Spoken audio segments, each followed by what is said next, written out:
Alors, je poursuis donc mon partage d'expérience concernant la mise en place d'un système de cantonnement ou bloc système sur mon réseau. Donc, cantonnement fait à partir de modules électroniques de freinage et de détection. Je vais vous montrer à quoi ça ressemble en allant un petit peu sous le réseau tout à l'heure. Donc, au départ, j'avais fait euh, un premier câblage à partir du schéma que vous avez à gauche ici, c'est-à-dire en considérant que pour chaque canton, il y avait une zone de roulage et une zone d'arrêt. Une zone de roulage, une zone d'arrêt. Et puis bon, le premier essai où j'avais fait des zones d'arrêt de 60 cm et des zones de roulage de 140, disons, euh, ça fonctionnait bien avec des trains composés d'une locomotive tirant des voitures ou des wagons ne captant pas d'électricité. Par contre, et ça a fait l'objet de ma vidéo précédente, ça posait problème quand je faisais rouler des TGV, car la longueur d'un TGV qui fait 130 cm bien dépassait la longueur de mes zones d'arrêt qui était de 60 cm. Et du coup, le freinage ne se faisait pas. Euh, le freinage ne fonctionnait pas comme il fallait et le train continuait à circuler et à aller à la poursuite de la loco qui était devant dans la zone de roulage. Donc c'est pas ce que je recherchais. Et puis ensuite, donc, j'ai modifié mes zones, la longueur de mes zones d'arrêt et de mes zones de roulage, qu'on appelle aussi les zones de détection. Hein. C'est-à-dire que j'avais transformé ce que j'avais fait en allongeant les zones d'arrêt à 135, 140 cm, de manière à ce qu'un TGV entier puisse entrer entièrement dans cette zone d'arrêt. Et puis les zones de roulage que j'avais faites, je les ai modifiées forcément puisque les zones d'arrêt prennent dessus. Et donc en gros, j'étais arrivé à des zones d'arrêt et des zones de roulage de la même longueur, donc autour de 140 cm. Et puis, je sais pas, j'avais, en tout cas on va dire sur la première, le premier canton de mon réseau lors de mes essais.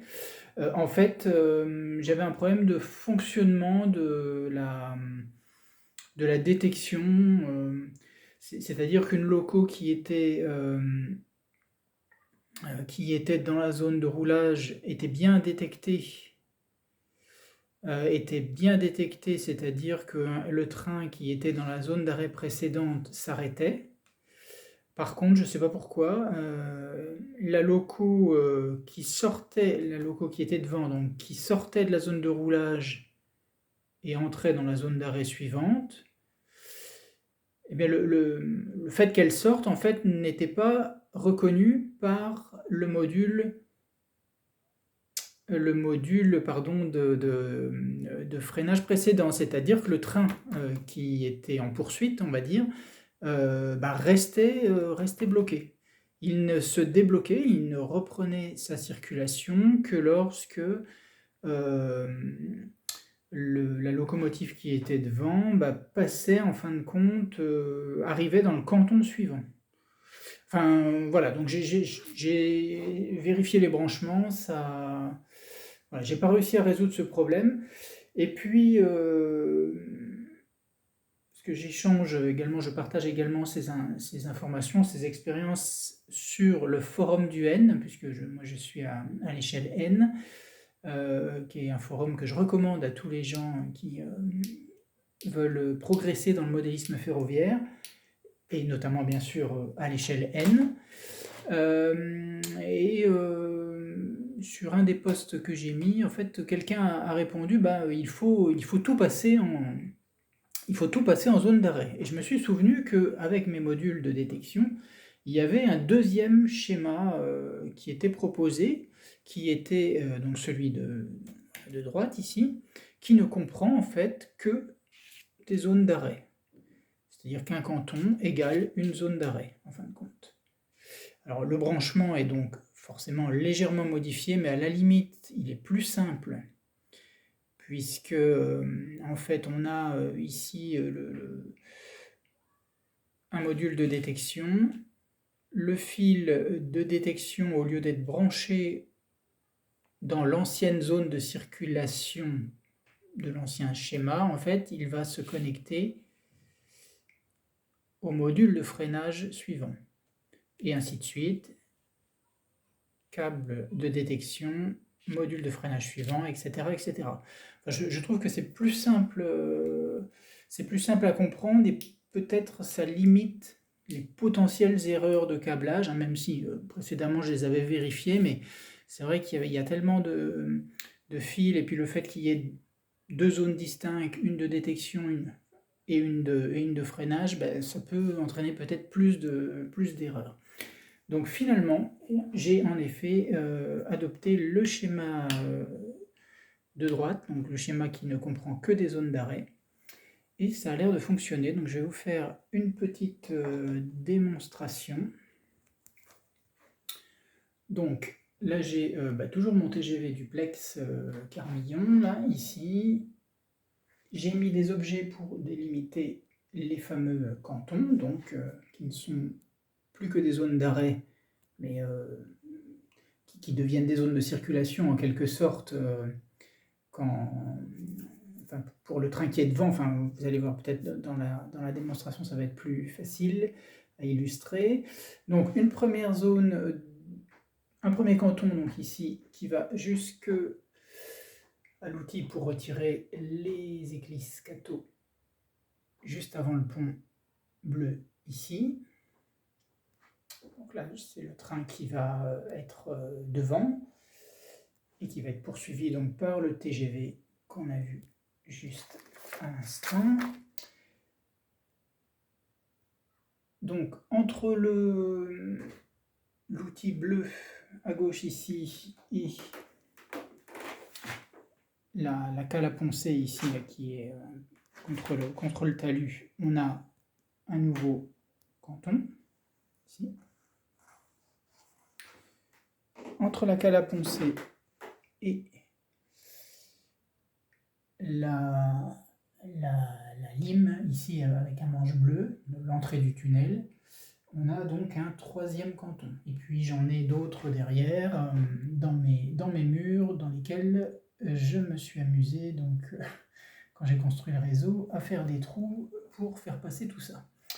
Donc j'ai en fait sur la voie, donc sur cette voie là, j'ai en fait l'équivalent de 6 cantons maintenant.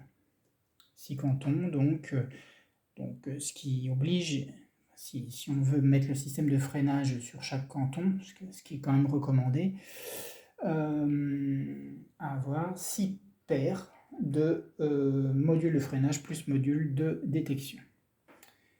Et puis après, ça se branche assez facilement, il n'y a pas de problème. La seule chose que je n'ai pas résolue pour l'instant, c'est en fait, je me suis arrêté avant l'entrée des voies en gare, parce que là, il y a des aiguillages et tout ça, et normalement, il faut ajouter un dispositif de relais qui... Voilà, c'est plus complexe. C'est plus complexe, et puis j'ai pas réussi à résoudre le problème avec surtout des aiguillages Tomix. J'arrive pas à faire fonctionner les relais, donc je me suis pour l'instant arrêté aux voies de roulage. Alors, petite démonstration. Donc j'ai mon TGV qui va avancer, hein. Je vais le mettre en marche avant.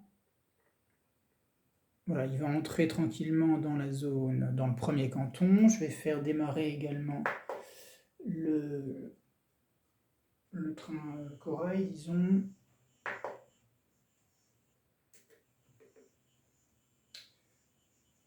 voilà, qui lui, ouais, il y a peut-être des petits problèmes de contact hein, parfois, hein, qui lui est entré donc dans le canton suivant. Voilà.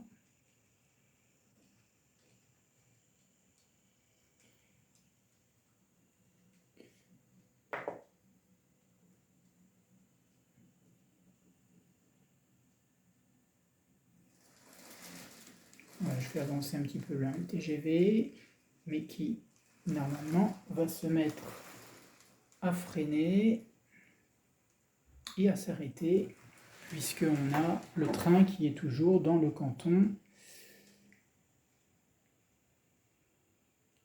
suivant.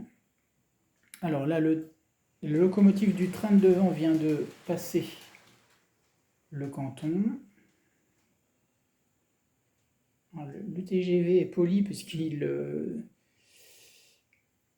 alors qu'il a franchi le canton. Oui, non, en fait, c'est parce que, pardon, c'est parce qu'il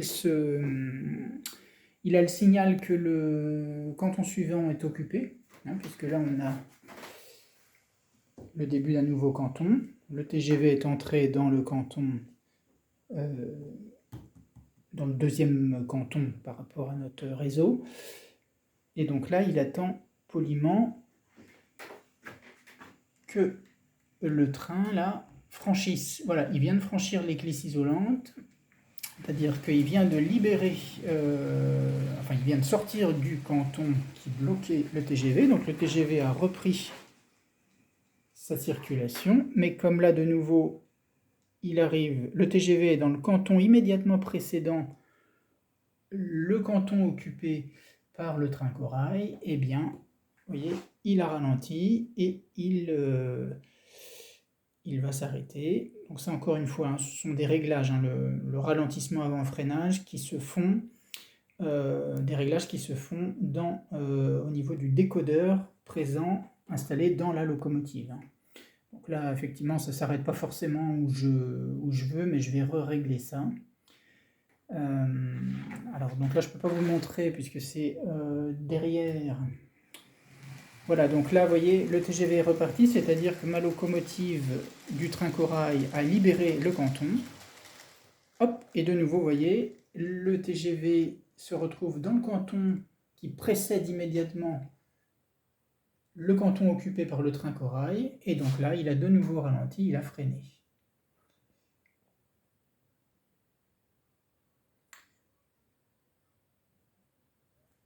Bon, c'est vrai que moi, ma locomotive là, du train corail, je l'ai faite circuler lentement, donc ça fait que les cantons ne sont pas libérés rapidement. Je peux essayer peut-être de la libérer un petit peu plus rapidement.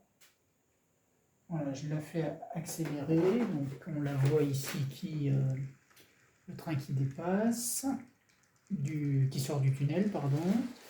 Et vous voyez, hop, le TGV, ça y est, qui est libéré et qui poursuit sa route.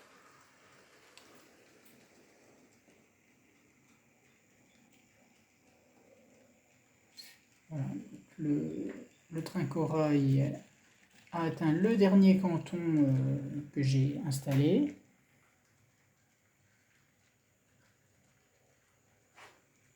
Et donc le TGV va pouvoir poursuivre sa voie. Alors, j'en profite pour vous montrer.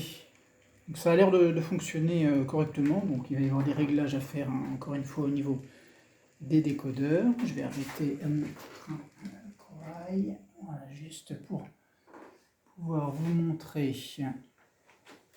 Alors il y a le TGV qui arrive à sa poursuite, vous voyez ici. Hop. Et donc je vais l'arrêter avant qu'il percute mon train corail. Voilà, parce que là, il me manque un module électronique pour assurer la zone de freinage par rapport à ce canton occupé par le train de devant. Pour l'instant, j'ai pas le système, là, parce que j'avais que, enfin, on va dire 5 paires de disponibles, 2 modules de freinage et 2 modules de détection. Alors juste pour vous montrer donc à quoi ressemble un branchement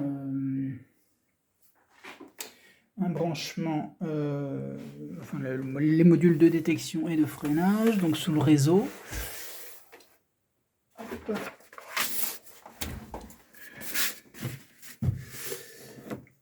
Voilà, donc à chaque fois, pour chaque canton, en fin de compte, j'ai branché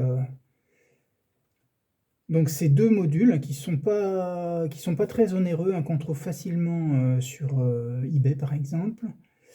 Donc en haut à gauche, le module de forme carrée, c'est le module de freinage, et à droite, c'est le plus long, là, c'est le module de détection.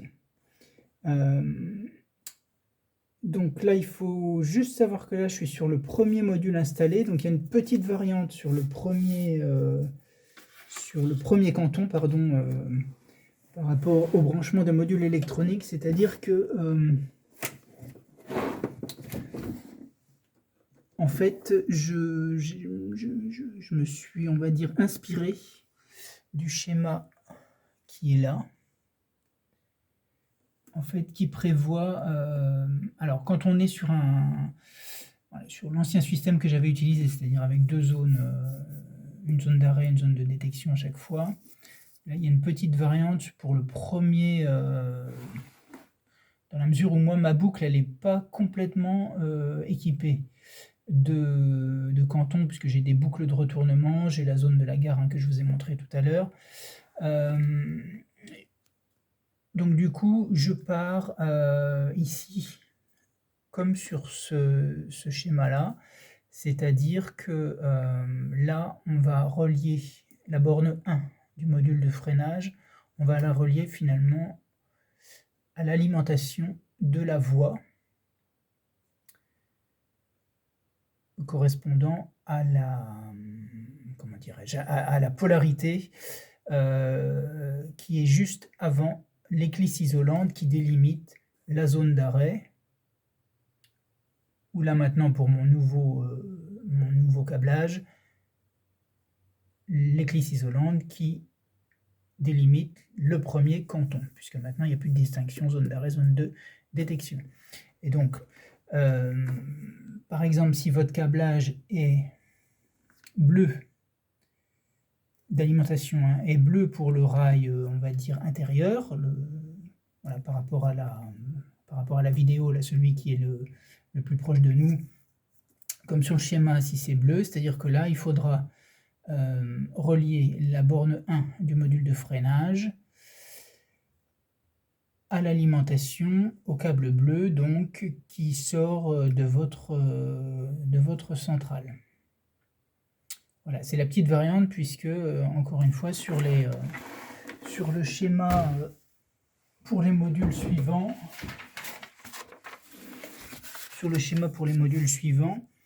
en fait, hein, vous voyez, sur le... On va en prendre un où c'est facile à lire. Voilà, celui-là. La borne 1, en fait, sur la borne 1, on branche le fil qui part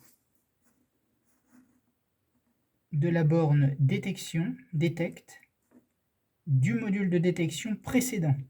Donc, le fil part du module de détection précédent et vient se brancher sur la borne 1. Et bien pour le premier module, à la place de brancher ce câble venant de la borne détecte du module de détection, et bien on va brancher le câble d'alimentation de la voie, donc ici en bleu. Voilà, c'est un petit truc en plus, mais voilà, une fois qu'on a compris, on arrive à comment dirais-je, à compiler un petit peu les deux schémas, et vous voyez, ça fonctionne. Voilà pour la vidéo du jour. Ben, je reste à votre disposition si vous avez de plus amples des demandes de précision. Merci à vous.